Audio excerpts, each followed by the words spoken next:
यमुनामहं सकलसिद्धिहेतु मुदा मुरारिपदपङ्कज स्फुरदमन्दरेणोत्कटां तटस्थनवकानन प्रकटमोदपुष्पाम्बुना सुरासुरसुपूजिता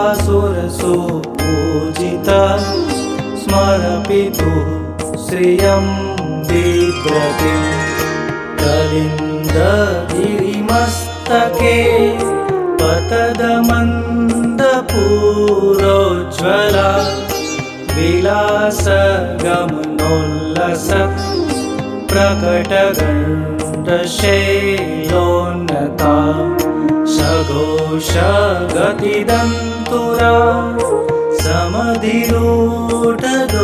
समधिरूढदोलोत्तमा मुकुन्दरतिवर्धिनी जयति पद्मबन्धोत्सुता भुवं भुवनपावनी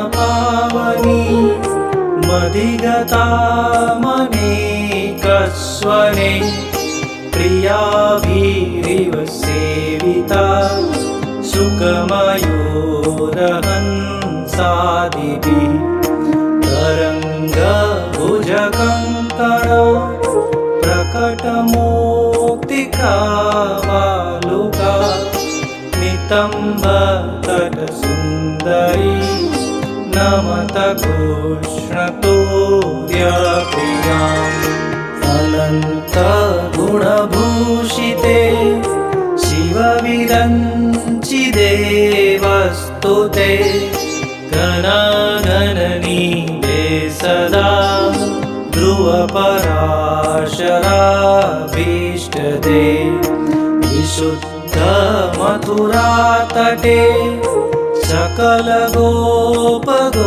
सकलगोपगोपीवृते कृपाजलधि संश्रिते मम मनः सुखं भावय यया चरणपद्मजा मुररिपो प्रियं भावुका समागमनतो भवत् सकलसिद्धिदा सेवतां तया सदृश्यतामियात् कमलजा सपत्नी वयत् हरिप्रियकलिन्दया मनसि मे सदा स्थीयताम् नमोऽस्तु यमुने सदा तव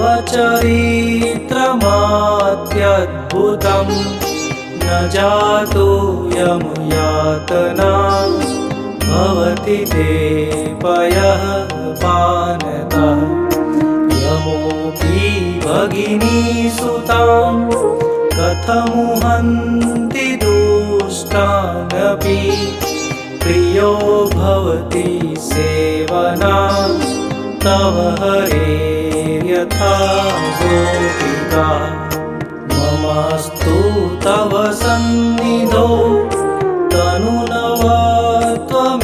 तनुनवत्वमेतावता न दुर्लभतमारति मुररिपो मुकुन्द प्रिये अतोऽस्तु तव लालना सुरधुनी परं सङ्गमा तवेव भुवि कीर्तिता न तु कदापि पुष्टिस्थिते स्तुतिं तव करोति कः कमलजा सपत्नी प्रिये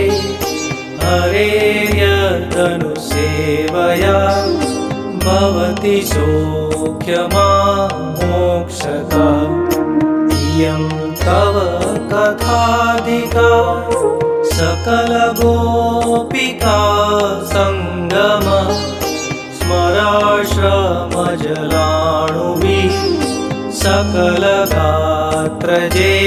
सङ्गमः तवाष्टकमिदं मुदा पठति सूरसूते सदा समस्तदुरितक्षयो भवति वे मुकुन्दे रति दया सकलसिद्धयो मुररिपुश्च सन्तोप्यति स्वभावविजयो भवेत् वदति वल्लभः श्रीहरे। नमामि यमुनामहं सकलसिद्धिहेतुमुदा मुरारिपदपङ्कज स्फुरदमन्दरेणोत्कटां तटस्थनवकानन प्रकटमोदपुष्पाम्बुना सुरासुरसुपूजिता स्मरपितुः श्रियं बिभ्रतिं कलिन्दगिरिमस्तके पतदमन्दपुरोज्ज्वला विलासगमनोल्लस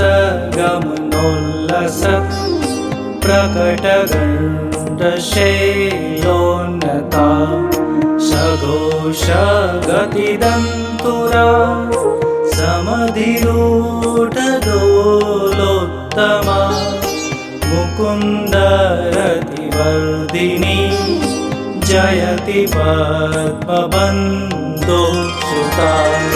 भुवं भुवनपावनी मधिगतामनेकस्वने प्रियाभिरिव सेविता सुखमयूरहं। हमारे जो आज जो है मुकुंदानंद जी ब्रह्मचारी महाराज जी, जो कि हमारे ज्योतिर्पीठ के जो है ज्योतिर्मठ के जो शंकराचार्य जी के अनुयायी के प्रतिनिधि के रूप में जो है आज यहाँ पे पधारे हैं। आपका बहुत बहुत स्वागत तीर्थ पुरोहित महासभा की तरफ से और मंदिर समिति की तरफ से, ग्राम सभा खरसाली की तरफ से आपका बहुत बहुत स्वागत। माँ यमुना का आशीर्वाद सभी देश प्रेमियों के ऊपर, सनातन प्रेमियों के ऊपर बना रहे। सर्वे भवन्तु सुखिनः, सर्वे सन्तु निरामया, सर्वे भद्राणि पश्यन्तु, माँ कश्चित् दुख भाग भवेत्। और महाराज श्री के मुखारबिंद से दो शब्द जो है अपने लिए आशीर्वाद के रूप में सुनना चाहते हैं। जय यमुना मैया की। भगवान जगत गुरु शंकराचार्य जी महाराज के आदेशानुसार पूज्यपाद ज्योतिष पीठाधीश्वर पूज्यपाद स्वामी अभिमुक्तेश्वरानंद सरस्वती जी महाराज के हम सेवक हैं। पूज्य शंकराचार्य जी महाराज ने ये निश्चय किया है कि वो प्रतिवर्ष जो शीतकालीन पूजा स्थली है चारों धाम की, वहाँ पर जाकर के पूजन करेंगे। इस क्रम में वो इस वर्ष से आरंभ करने वाले थे, परंतु ज्योतिर्मठ में बीते दिन में जो आपदा आई जिसके कारण थोड़ा विलंब हो गया। फिर महाराज जी की अनुमति से आज हम खरसाली इस गांव में आए हैं। शीतकालीन पूजा स्थली भगवती यमुना महारानी के इस मंदिर पर आकर के बहुत ही आनंदित हुए। भगवती की विधि विधान से पूजा संपन्न कराई है यहाँ के आचार्यों ने। जैसा कि आचार्य जी ने बताया कि हमारे यहाँ सबसे अधिक सर्वाधिक महत्व यदि किसी का है तो भक्ति का है, और उस भक्ति को प्रदान कराने वाली है भगवती यमुना। भगवती यमुना की सेवा से निश्चित रूप से सर्वत्र कल्याण ही है। आप देखिए कि लगभग 5000 वर्ष पूर्व भगवान कृष्ण ने अवतार धारण किया, और भगवान कृष्ण के पद चिन्हों पर चल करके आज भी करोड़ों सनातनी भारत ही नहीं अपितु पूरे विश्व के दूसरे कोने से भी उनके मार्ग का अनुसरण करते हैं। तो भगवान कृष्ण को भक्ति प्रदान करने वाली यमुना महारानी है, जिनके किनारे रह करके, जिनके जल में अवगाहन करके भगवान भी भक्तिमान हो जाते हैं, और इतने भक्तिमान हो जाते हैं कि वो भक्तों को आशीर्वाद देते हैं। और देखिए, जीवन में सर्वाधिक महत्वपूर्ण यदि कुछ है तो वो भक्ति है। अलग अलग दृष्टिकोण से विचार करते हैं तो कहीं ज्ञान महत्वपूर्ण है, कहीं वैराग्य महत्वपूर्ण है, लेकिन भक्ति से महत्वपूर्ण कुछ नहीं है। भक्ति में कुछ नहीं करना है, अपने आप को भगवान के प्रति समर्पित कर देना है। और यदि हम सच्चे भक्त बन पाए तो निश्चित रूप से हमारा कल्याण संभव होगा। तो भक्ति की जननी है ये वो स्थान है जहाँ पर भक्ति की उत्पत्ति हुई। तो आज यहाँ पर आकर के, इसका एक नाम खुशी मठ भी है खरसाली गांव में। तो कहते हैं कई मान्यता के अनुसार ज्योतिर्मठ के जो उपमठ हैं उसमें खुशी मठ का भी नाम आता है। तो ये बहुत ही सुंदर अद्भुत स्थल है।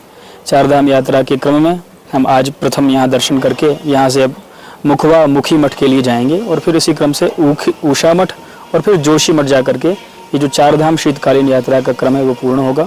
आज आप सबके मध्य आकर के हम लोग अत्यंत आनंदित हैं।